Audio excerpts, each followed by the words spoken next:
حیرت سے مجھے دیکھا اور کہا کہ سر، اس حلیے کی کوئی نرس کل رات ڈیوٹی پر نہیں تھی۔ مجھے فوراً سمجھ آ گئی کہ دال میں کچھ کالا ہے، ہسپتال والے اسے چھپا رہے ہیں یا وہ خود روپوش ہو گئی ہے۔ میں نے چیخ و پکار شروع کر دی اور ہسپتال کے ایڈمنسٹریٹر سے ملنے کا مطالبہ کیا۔ ایڈمنسٹریٹر ایک چکنی چپڑی باتوں والا شخص تھا۔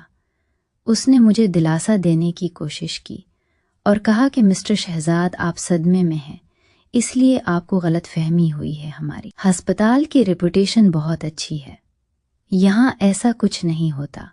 میں نے اس کی میز پر ہاتھ مارا اور کہا کہ میں پولیس کو بلاؤں گا، مجھے CCTV فوٹیج چاہیے۔ اس نے مسکرا کر کہا کہ ضرور، مگر بدقسمتی سے کل رات طوفانی بارش کی وجہ سے ہمارے کمرے تکنیکی خرابی کا شکار ہو گئے تھے۔ مجھے یقین ہو گیا کہ یہ پوری ایک سازش ہے جس میں ہسپتال کی انتظامیہ بھی شامل ہے۔ میں مایوس ہو کر باہر نکلا، مگر میں ہار نہیں مانی۔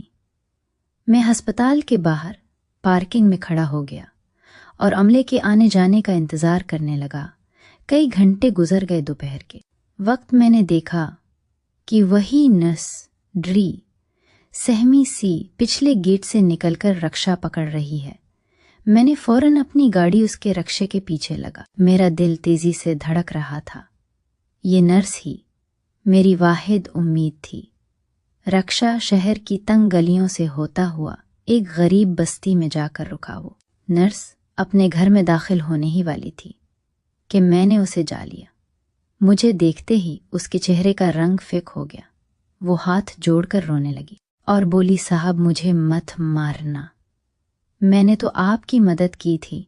میں نے اسے تسلی دی اور کہا کہ میں تمہیں کچھ نہیں کہوں گا، بس مجھے یہ بتاؤ کہ وہ نوٹ ادھورا کیوں تھا، اور وہ سگا کون ہے، اور وہ ڈاکٹر کون تھا۔ نرس نے ادھر ادھر دیکھا اور مجھے جلدی سے اپنے چھوٹے سے گھر کے اندر لے گئی۔ اس نے کانپتے ہوئے لہجے میں بتایا، صاحب وہ ڈاکٹر اس ہسپتال کا پرماننٹ ڈاکٹر نہیں تھا، وہ کل رات خاص طور پر آپ کی بیوی کے کیس کے لیے آیا تھا۔ اس نے ہسپتال انتظامیہ کو منہا مانگی رقم دی تھی تاکہ وہ یہ کیس ہینڈل کر سکے۔ مجھے صرف اتنا پتہ چلا تھا کہ وہ آپ سے شدید ذاتی دشمنی رکھتا ہے۔ جب میں آپریشن تھیٹر میں دوائیاں رکھ رہی تھی تو میں نے اسے کسی سے فون پر بات کرتے سنا تھا۔ وہ کہہ رہا تھا، آج اس کا سب سے قیمتی کھلونا ٹوٹے گا تو اسے پتہ چلے گا کہ درد کیا ہوتا ہے۔ میں نے جب اسے انجیکشن بدلتے دیکھا تو میں سمجھ گئی کہ وہ بیگم صاحبہ کو مارنے والا ہے۔ میں نے روکنے کی کوشش کی تو اس نے مجھے دھمکی دی کہ اگر میں نے من کھولا تو وہ میرے بچوں کو مار دے گا۔ صاحب وہ بہت خطرناک آدمی ہے، اس کی آنکھوں میں خون تھا۔ میں نے بے صبری سے پوچھا، مگر وہ ہے کون، اس کا نام کیا ہے؟ نرس نے کہا، فائل پر اس کا نام ڈاکٹر احمر لکھا تھا، مگر مجھے لگتا ہے وہ اس کا اصلی نام نہیں تھا۔ جاتے ہوئے میں نے اسے فون پر یہ کہتے سنا تھا کہ کام ہو گیا ہے، اب وہ ساری زندگی تڑپے گا، بالکل ویسے ہی جیسے میں تڑپا تھا۔ اور صاحب وہ نوٹ میں نے جلدی میں لکھا تھا جب میں لکھ رہی تھی کہ آرڈر دینے والا کون ہے، تو ڈاکٹر آ گیا اور مجھے کاغذ چھپانا پڑا، اس لیے بات ادھوری رہ گئی۔ مگر مجھے یقین ہے کہ وہ آپ کا کوئی بہت قریبی ہے، کیونکہ اس نے فون پر کہا تھا کہ خون کا بدلہ خون سے لے لیا ہے۔ نرس کی باتوں نے میرے ذہن میں مزید طوفان برپا کر دیا۔ خون کا بدلہ خون۔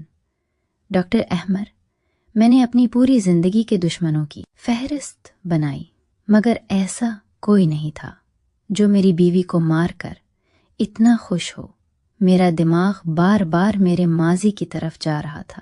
25 سال پہلے کی وہ حویلی، وہ زبردستی کی شادی، اور وہ بچہ جسے میں چھوڑ آیا تھا۔ کیا وہ لوگ نہیں، وہ تو گاؤں کے سیدھے سادھے لوگ تھے۔ وہ اتنا بڑا جال کیسے بچھا سکتے ہیں؟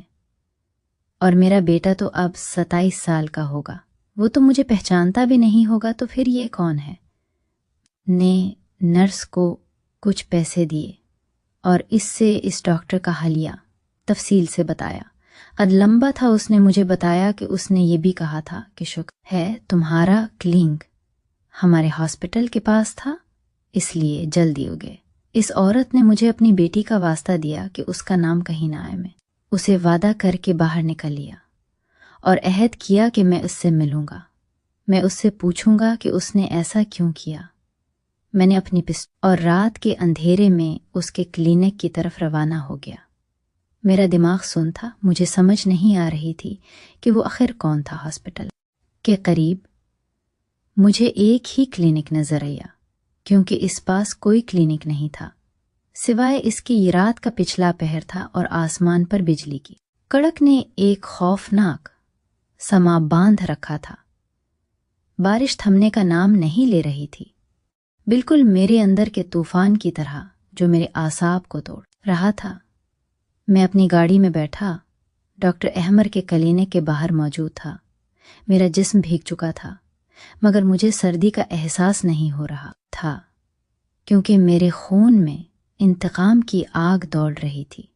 میرے کوٹ کی جیب میں میرا وہ ریوالور موجود تھا جسے میں نے سالوں سے ہاتھ نہیں لگایا تھا، مگر آج مجھے اس کی ضرورت تھی، کیونکہ آج میں ایک باپ نہیں بلکہ ایک اجڑا ہوا شوہر تھا جو اپنی محبوب بیوی کے قاتل سے حساب لینے آیا تھا۔ میں نے گاڑی کا دروازہ کھولا اور کیچڑ میں پاؤں رکھتا ہوا کلینک کے پچھلے دروازے کی طرف بڑھا۔ گلی میں گھپ اندھیرا تھا، صرف کبھی کبھار بجلی چمکتی تو سامنے کا منظر دکھائی دیتا۔ مجھے معلوم تھا کہ وہ اندر ہے۔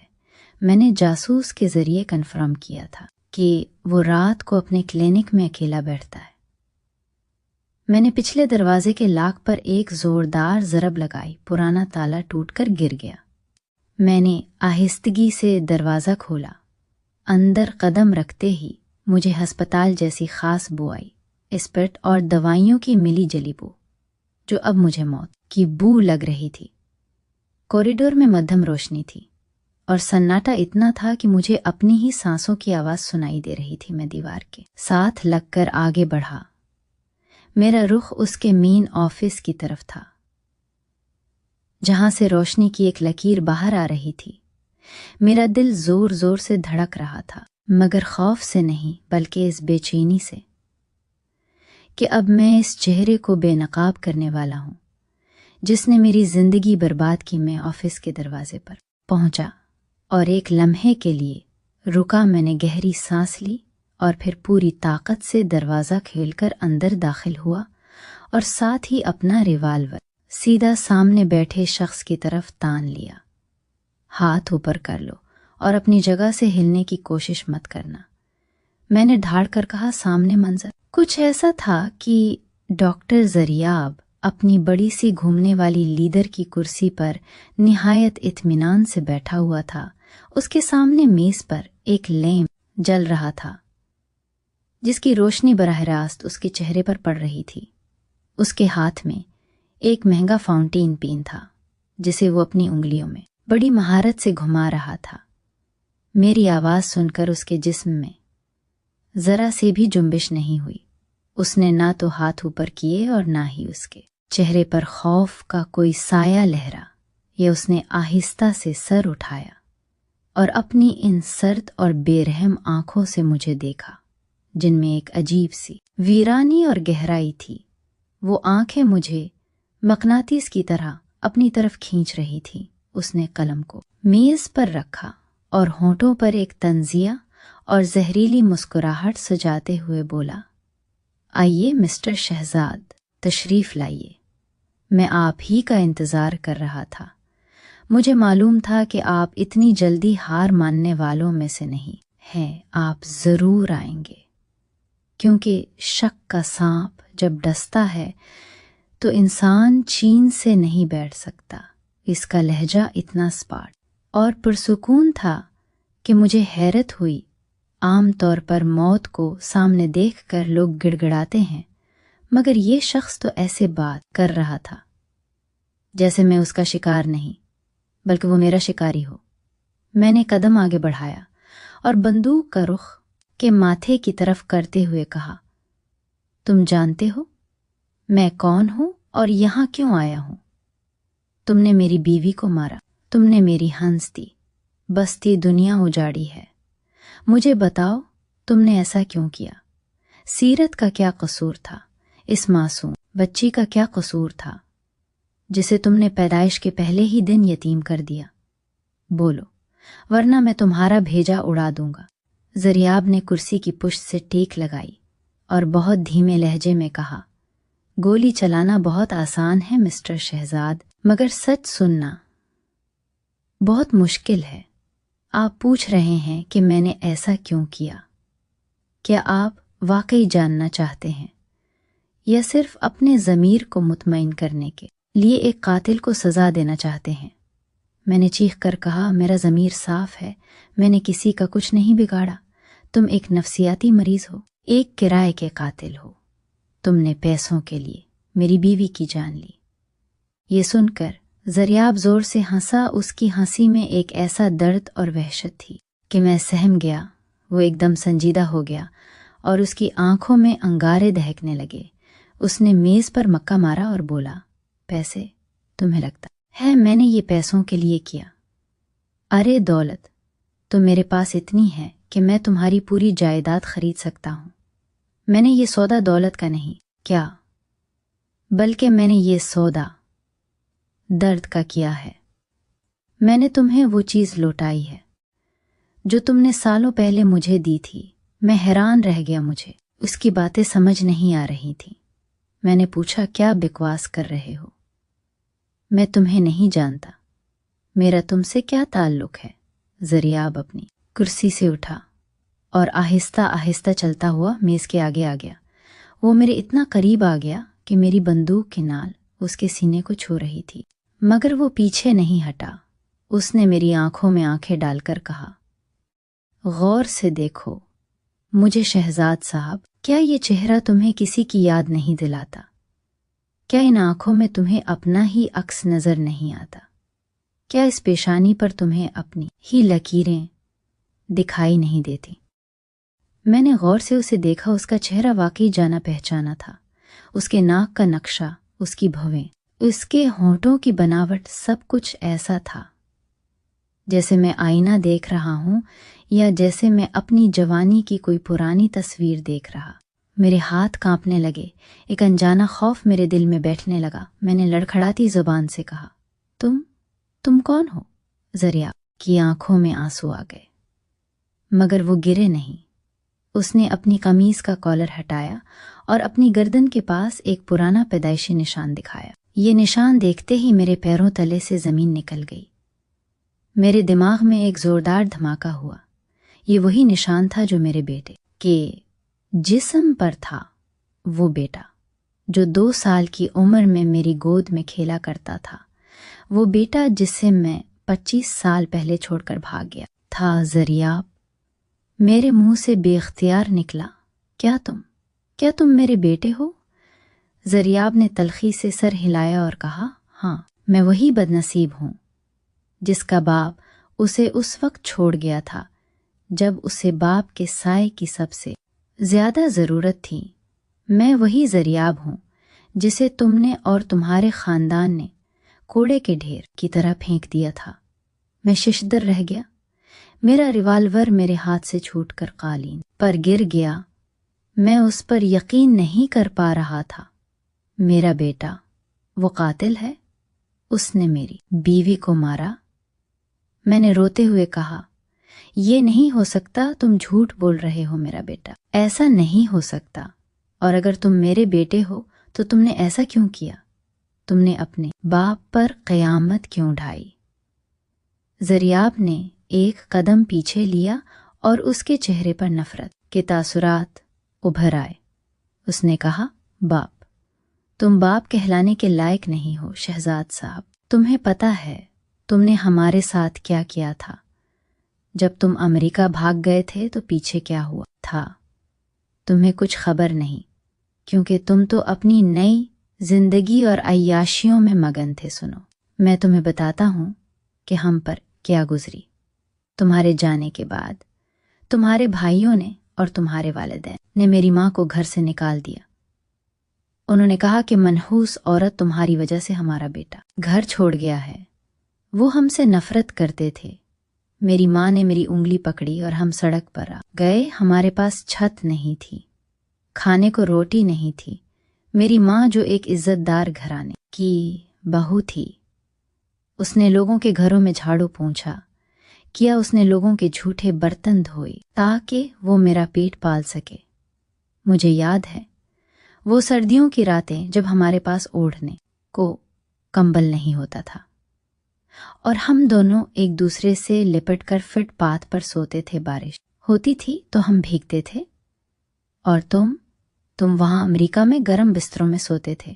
زریاب کی آواز بھرا گئی تھی، وہ ہچکیاں لے رہا تھا اور میں پتھر کا مجسمہ بنا یہ سب سن رہا تھا۔ میرے گناہوں کی کتاب میرے سامنے کھل رہی تھی۔ زریاب نے جاری رکھا، میں اسکول جانا چاہتا تھا مگر فیس نہیں تھی۔ میری ماں نے اپنی بچی کچی جیولری بیچ دی، اپنی کانوں کی بالیاں تک بیچ دیں تاکہ میں پڑھ سکوں۔ میں نے ٹاٹ والے اسکولوں میں پڑھا، میں نے دوسرے بچوں کے پرانے کپڑے پہن کر زندگی گزاری۔ لوگ مجھے تانے دیتے تھے کہ اس کا باپ بھگوڑا ہے، اس کا باپ اسے چھوڑ کر بھاگ گیا ہے۔ میں ہر روز روتا تھا اور ماں سے پوچھتا تھا کہ میرا بابا کب آئے گا، اور وہ مجھے جھوٹی تسلیاں دیتی تھی کہ وہ آئیں، بہت جلد آئیں گے اور ڈھیر سارے کھلونے لائیں گے، مگر تم نہیں آئے۔ سال گزرتے گئے اور میری ماں بوڑھی ہوتی گئی، اس کی کمر جھک گئی، لوگوں کے کپڑے دھو دھو کر اس کے ہاتھ چھلنی ہو گئے تھے۔ پھر اسے بیماری نے گھیر لیا، اسے کینسر ہو گیا تھا۔ شہزاد صاحب، کینسر۔ وہ درد سے چیختی تھی، پوری رات تڑپتی تھی، مگر ہمارے پاس ڈاکٹر کی فیس تو دور کی بات، دوائی کے پیسے بھی نہیں تھے۔ میں سول ہسپتالوں کی لائنوں میں دھکے کھاتا تھا، بھیک مانگتا تھا تاکہ اسے ایک پین کلر کا انجیکشن لگوا سکوں، مگر کوئی نہیں سنتا تھا۔ اور تم یہاں واپس آئے تو اپنی نئی نویلی دلہن کے ساتھ آئے۔ تم نے یہاں بنگلہ خریدا، تم نے عیش و عشرت کی زندگی شروع کی۔ تمہیں خبر بھی نہیں ہوئی کہ چند گلیوں کے فاصلے پر تمہاری پہلی بیوی ایڑیاں رگڑ رگڑ کر مر رہی۔ میں زمین پر بیٹھ گیا اور اپنا سر ہاتھوں میں تھام لیا۔ میرے آنسو نہیں رک رہے تھے، مجھے اپنی غلطیوں کا احساس شدت سے ہو رہا تھا۔ میں واقعی ایک مجرم تھا، میں نے ایک زندگی برباد کر دی تھی۔ زریاب میرے پاس نیچے بیٹھ گیا اور میرے کان میں سرگوشی کرتے ہوئے بولا، جس رات میری ماں مری تھی، اس رات اس نے آخری بار تمہارا نام لیا تھا۔ اس نے کہا تھا کہ اگر شہزاد آئے تو اسے کہنا کہ میں نے اسے معاف کیا، مگر میں نے اسے معاف نہیں کیا تھا۔ میں نے اپنی ماں کی ٹھنڈی لاش پر ہاتھ رکھ کر قسم کھائی تھی کہ میں اس شخص کو زندہ نہیں چھوڑوں گا، مگر پھر میں نے سوچا کہ موت تو بہت آسان ہے، ایک گولی اور کھیل ختم۔ میں تمہیں مارنا نہیں چاہتا تھا، میں تمہیں وہ درد دینا چاہتا تھا جو میں نے اور میری ماں نے سہا ہے، میں تمہیں تڑپانا چاہتا تھا۔ میں نے دن رات محنت کی، اسکالرشپس لیں، میڈیکل کالج میں ٹاپ کیا اور نیورو سرجن بنا تاکہ میں تمہارے لیول تک آ سکوں۔ اور پھر قسمت نے میرا ساتھ دیا، مجھے پتہ چلا کہ تم واپس آ گئے ہو اور تمہاری بیوی حاملہ ہے۔ میں نے سوچا کہ یہی وہ وقت ہے، قدرت مجھے موقع دے رہی ہے۔ میں نے تمہاری خوشی کو نشانہ بنایا، سیرت کا کوئی قصور نہیں تھا سوائے اس کے کہ وہ تمہاری خوشی تھی، وہ تمہاری محبت تھی، اور میں تمہاری محبت چھیننا چاہتا تھا جیسے تم نے مجھ سے میری ماں اور میرا بچپن چھینا تھا۔ میں نے سر اٹھا کر اسے دیکھا، اس کی آنکھوں میں اب جنون تھا۔ تو تم نے اسے مار دیا، تم نے اپنے ہاتھوں سے ایک جان لے لی۔ تم ڈاکٹر ہو، تم تو جان بچانے والے مسیحا تھے۔ زریاب نے تلخی سے ہنستے ہوئے کہا، ہاں میں نے مار دیا، میں نے جان بوجھ کر آپریشن تھیٹر میں ڈیوٹی لگوائی، میں نے بہت پیسے کھلائے۔ جب وہ میز پر تھی تو میں نے اس کی آنکھوں میں دیکھا، وہ بہت خوش تھی، وہ ماں بننے والی تھی، مگر میں نے اسے وہ انجیکشن لگایا جو آہستہ آہستہ دل کی دھڑکن بند کرتا ہے۔ میں نے اسے تڑپتے ہوئے دیکھا اور مجھے سکون ملا۔